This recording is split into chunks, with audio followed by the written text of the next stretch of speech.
WWE এর next pay per view king and queen of the ring, যেটা কিনা Saudi আরব অনুষ্ঠিত হবে। কি কি হতে পারে এখানে, কে জিতবে কে হারবে, এই বিষয়ে আজকে কথা বলবো গাইস। এটা কিন্তু একটা প্রেডিকশন ভিডিও। সো গাইস, যারা চ্যানেলে নতুন তারা অবশ্যই চ্যানেলটাকে সাবস্ক্রাইব করবেন। ধন্যবাদ গাইস। ফার্স্টে কথা বলবো এই পেপার ভিউ সব থেকে আকর্ষণীয় পার্ট, যেটা হলো man king of the ring. এখানে গাইস অবভিয়াসলি গুন্থার উইন করতে চলেছে। গুন্থার ছাড়া এখানে কেউ জিততে পারবে না।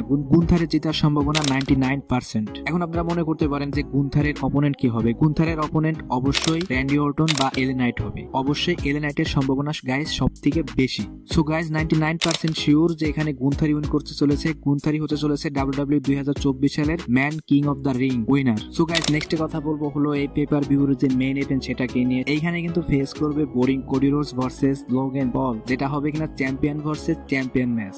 এখানে গাইস আমাকে কিন্তু অনেকে এখন বকতে থাকবে যে কেন আমি বোরিং কোডি রোডস বলছি গাইস। এখানে গাইস বোরিং কোডি রোডস বলার পিছনে অনেকগুলো কারণ আছে, যেটা হচ্ছে আমি এই ভিডিওতে বলছি না, পরের ভিডিওতে এটা নিয়ে আলোচনা করব। এবং আমার চ্যানেলে একটা ডেডিকেটেড ভিডিও বানানো আছে কোডি রোডস বোরিং নিয়ে। এখানে গাইস লোগান পল তার টাইটেলটা ডেফিনেটলি হারাতে চলেছে এবং কি কোডি রোডস 1000% শিওর সে এখানে ডাবল চ্যাম্পিয়নশিপ জিততে চলেছে। আমি বুঝি না গাইস কেন কোডিকে আবার একটা টাইটেল নিয়ে তাকে সবার কাছে বোর করে তুলেছে এবং কেন তাকে আরেকটা টাইটেল দেওয়া হচ্ছে গাইস। যাই হোক, এটা ডাব্লিউডাব্লিউই প্ল্যান, কিছু বলার নাই।